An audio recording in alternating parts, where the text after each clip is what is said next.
ರಾಜ್ಯ ಸರ್ಕಾರ ಪೆಟ್ರೋಲ್ ಮತ್ತು ಡೀಸೆಲ್ ದರವನ್ನು ಏರಿಕೆ ಮಾಡಿದೆ. ಬಹುಶಃ ಏನು ಗ್ಯಾರಂಟಿ ಯೋಜನೆಯನ್ನು ಜಾರಿ ತರುವಂಥ ಕೆಲಸ ಆದಮೇಲೆ ರಾಜ್ಯ ಸರ್ಕಾರದ ಖಜಾನೆಯ ಮ್ಯಾಕ್ಸಿಮಮ್ ಹಣ ಈ ಒಂದು ಗ್ಯಾರಂಟಿ ಯೋಜನೆಗೆ ಅದನ್ನು ಖರ್ಚು ಮಾಡುವಂಥದ್ದು ಆಗ್ತಾಯಿದೆ. ಹೀಗಾಗಿ ದಿನನಿತ್ಯದ ಸರ್ಕಾರದ ಆಡಳಿತ ವ್ಯವಸ್ಥೆ ಕುಸಿದು ಹೋಗಿದೆ ಮತ್ತು ದಿನನಿತ್ಯದ ಆಡಳಿತ ವೆಚ್ಚ ಇರ್ಬೋದು, ಅಭಿವೃದ್ಧಿ ಕೆಲಸ ಕಾರ್ಯಗಳು ಎಲ್ಲವೂ ನಿಂತು ಹೋಗಿದ್ದು ನಾವು ನೋಡ್ತಾ ಇದ್ದೇವೆ. ಆ ಹಿನ್ನೆಲೆಯಲ್ಲಿ ಇವತ್ತು ಸರ್ಕಾರದ ಖಜಾನೆ ಖಾಲಿಯಾಗಿದ್ದರಿಂದ ಮತ್ತೆ ಜನರ ಮೇಲೆ ಈ ಕಡೆ ಗ್ಯಾರಂಟಿ ಯೋಜನೆ ಮುಖಾಂತರ ಏನೋ ನಾವು ಲಾಭ ಮಾಡಿಕೊಡ್ತೀವಿ ಜನರಿಗೆ ಅನ್ನುವಂಥದ್ದು ಫ್ರೀಯಾಗಿ ಕೊಡ್ತೀವಿ ಅಂತ ಒಂದು ಕಡೆ, ಮತ್ತು ಅದೇ ರೀತಿ ಮತ್ತೊಂದು ಕಡೆಯಿಂದ ಈ ರೀತಿ ಡೀಸೆಲ್ ಪೆಟ್ರೋಲ್ ಬೆಲೆ ಏರಿಕೆ ಮಾಡುವ ಮುಖಾಂತರ ಇವತ್ತು ಜನಸಾಮಾನ್ಯರ ಕಿಸೆಗೆ ಕೈ ಹಾಕುವಂಥ ಕೆಲಸ ಮತ್ತು ಅವ್ರ ಮೇಲೆ ಬರ್ಡನ್ ಹಾಕುವಂಥ ಕೆಲಸ ಇವತ್ತು ರಾಜ್ಯ ಸರ್ಕಾರ ಮಾಡ್ತಾಯಿದೆ. ನಿಮಗೆ ಈ ರೀತಿ ಏರಿಕೆ ಮಾಡೋ ಬದಲಿ ಆ ಗ್ಯಾರಂಟಿ ಯೋಜನೆಯನ್ನು ನಿಲ್ಲಿಸ್ಬೋದಾಗಿತ್ತಲ್ಲ. ಇವತ್ತು ಕಾಂಗ್ರೆಸ್ಸಿನ ಶಾಸಕರು ಹೇಳಕ್ಕೆ ಚಾಲು ಮಾಡಿದ್ದಾರೆ. ಕಾಂಗ್ರೆಸ್ಸಿನ ಶಾಸಕರು ಮೊನ್ನೆ ಲೋಕಸಭಾ ಚುನಾವಣೆಯಲ್ಲಿ ಇದ್ರದ್ದೇನು ಲಾಭ ಆಗಿಲ್ಲ, ಜನ ನಮಗೆ ಗ್ಯಾರಂಟಿ ಯೋಜನೆ ನೋಡಿ ಓಟ್ ಹಾಕಲಿಲ್ಲ, ಈ ಗ್ಯಾರಂಟಿ ಯೋಜನೆ ಯಾಕೆ ಮುಂದುವರಿಸ್ತದೆ ಅನ್ನುವಂಥ ಪ್ರಶ್ನೆಯನ್ನು ಕಾಂಗ್ರೆಸ್ಸಿನ ಶಾಸಕರು ಕೇಳಲಿಕ್ಕೆ ಚಾಲು ಮಾಡಿದ್ದಾರೆ. ಹೀಗಾಗಿ ಇವತ್ತು ಖಜಾನೆ ಖಾಲಿಯಾಗಿದೆ ಅಂಥೇಳಿ ಜನರ ಕಿಸೆಗೆ ಕೈ ಹಾಕುವಂಥ ಕೆಲಸ ಸಿದ್ದರಾಮಯ್ಯವರು ಮಾಡ್ತಾ ಇದ್ದಾರೆ. ಇದು ಭಾಳ ದೊಡ್ಡ ತಪ್ಪು.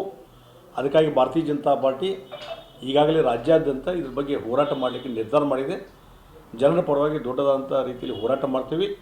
ತಕ್ಷಣವೇ ಈ ಬೆಲೆ ಏರಿಕೆ ಏನು ಮಾಡಿದಲ್ಲ ಪೆಟ್ರೋಲ್ ಮತ್ತು ಡೀಸೆಲ್ದು, ಇದನ್ನು ತಕ್ಷಣವೇ ನಿಲ್ಲಿಸಬೇಕು, ವಾಪಸ್ ತೆಗೆದುಕೊಳ್ಬೇಕು ಅಂತ ಒತ್ತಾಯವನ್ನು ನಾನು ಮಾಡ್ತಾಯಿದ್ದೇನೆ. ಇಲ್ಲದಿದ್ದರೆ ಜನ ರೋಚಿಗೆದ್ದು ಈ ಸರ್ಕಾರದ ವಿರುದ್ಧ ದಂಗೆ ಏಳುವಂಥ ಪರಿಸ್ಥಿತಿ ನಿರ್ಮಾಣ ಆಗ್ತದೆ.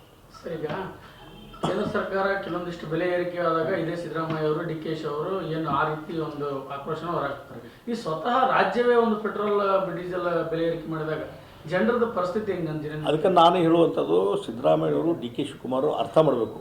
ಒಂದು ಸರ್ಕಾರ ನಡೆಸುವಂಥವ್ರು, ಕೇಂದ್ರ ಸರ್ಕಾರ ಯಾವುದೇ ಒಂದು ಸಂದರ್ಭದಲ್ಲಿ ಏನೋ ಏರಿಕೆ ಮಾಡಿದಾಗ ಪ್ರೊಟೆಸ್ಟ್ ಮಾಡೋದು, ತಾವೇ ಮುಖ್ಯಮಂತ್ರಿಯಾಗಿ ಉಪಮುಖ್ಯಮಂತ್ರಿಯಾಗಿ ಬೀದಿ ಇಳಿದು ಹೋರಾಟ ಮಾಡುವಂಥ ಕೆಲಸವನ್ನು ಮಾಡಿದ್ದಾರೆ ಕೇಂದ್ರ ಸರ್ಕಾರ ವಿರುದ್ಧ. ಹಾಗಾದರೆ ಇವತ್ತು ನೀವೇ ನಿಂತು ನಿಜವಾಗಿ ಇನ್ನೂ ಪೆಟ್ರೋಲ್ ದರ ಮತ್ತು ಯಾಕಂದರೆ ಬೇರೆ ರಾಜ್ಯಗಳನ್ನು ಕಂಪೇರ್ ಮಾಡಿದಾಗ ಇವತ್ತು ಅಲ್ಲಿ ಈಕ್ವಲ್ ಆಗುವ ರೀತಿಯಲ್ಲಿ ಪೆಟ್ರೋಲ್ ದರ ಮತ್ತು ಡೀಸೆಲ್ ದರ ಇದ್ದರೆ ಇಲ್ಲಿ ನಮ್ಮ ಮಾರ್ಕೆಟ್ಗೆ ಅನುಕೂಲ ಆಗ್ತದೆ.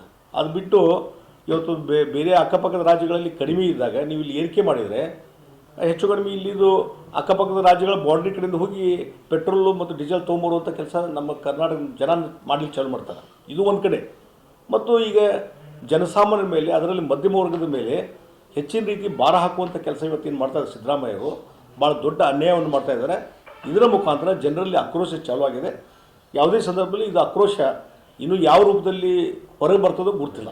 ಅದಕ್ಕೆ ತಕ್ಷಣ ಇದನ್ನು ವಾಪಸ್ ತೆಗೆದುಕೊಳ್ಬೇಕಂತ ಒತ್ತಾಯವನ್ನು ನಾನು ಮಾಡ್ತೇನೆ. ಸರ್, ಈಗ ಅಂದರೆ ಈ ಗ್ಯಾರಂಟಿ ಯೋಜನೆಗಳು ಅನುಷ್ಠಾನಗೊಂಡು 1 ವರ್ಷ ಆಯ್ತು ಸರ್.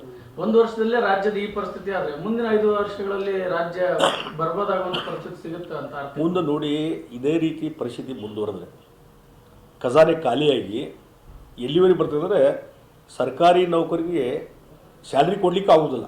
ಈಗ 6 ತಿಂಗಳಿಂದ ಕೊಡ್ತಿಲ್ಲ. ಅಲ್ಲ, ಕೊಡ್ತಾ ಇಲ್ಲ. ಇನ್ನು ಮುಂದೆ ಸಂಪೂರ್ಣವಾಗಿ ಇನ್ನು ಅಭಿವೃದ್ಧಿ ಕೆಲಸ ಅದಕ್ಕೆ ಹಣ ಬಿಟ್ಟುಬಿಡಿ, ವಿಶೇಷವಾದಂಥ ಪ್ಯಾಕೇಜು ಅವೆಲ್ಲ ಬಿಟ್ಟುಬಿಡಿ. ಎಲ್ಲಿವರೆಗೆ ಸರ್ಕಾರ ಆಡಳಿತ ಯಂತ್ರ ನಡೆಸುವಂಥ ಸರ್ಕಾರಿ ನೌಕರರಿಗೆ ಪಗಾರ ಕೊಡಲಿಕ್ಕೆ ಸಾಧ್ಯ ಇಲ್ಲದಂಥ ಪರಿಸ್ಥಿತಿ ನಿರ್ಮಾಣ ಆಗ್ತದೆ. ಆ ರೀತಿ ಖಜಾನೆ ಖಾಲಿ ಆಗ್ತಾಯಿದೆ.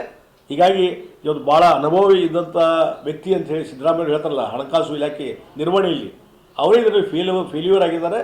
ಇನ್ನು ರಿಯಾಲಿಟಿ ಅರ್ಥ ಮಾಡಿಕೊಂಡು, ವಾಸ್ತವ ಸ್ಥಿತಿನ ಅರ್ಥ ಮಾಡಿಕೊಂಡು ಏನು ಸರಿಯಾದ ನಿರ್ಧಾರ ಕೈಗೊಳ್ಬೇಕು ಜನಹಿತ ದೃಷ್ಟಿಯಿಂದ, ರಾಜ್ಯದ ಹಿತದೃಷ್ಟಿಯಿಂದ ಅನ್ನುವಂಥ ಒತ್ತಾಯವನ್ನು ನಾನು ಮಾಡ್ತೇನೆ. ಬೆಂಗಳೂರಿನಿಂದ ಮಂಗಳೂರುವರೆಗೆ, ಬೀದರ್ನಿಂದ ಚಾಮರಾಜನಗರದವರೆಗೆ ನಿಮ್ಮ ಸುದ್ದಿ ನಿಮ್ಮದೇ ಭಾಷೆಯಲ್ಲಿ ಕರ್ನಾಟಕ ತಕ್.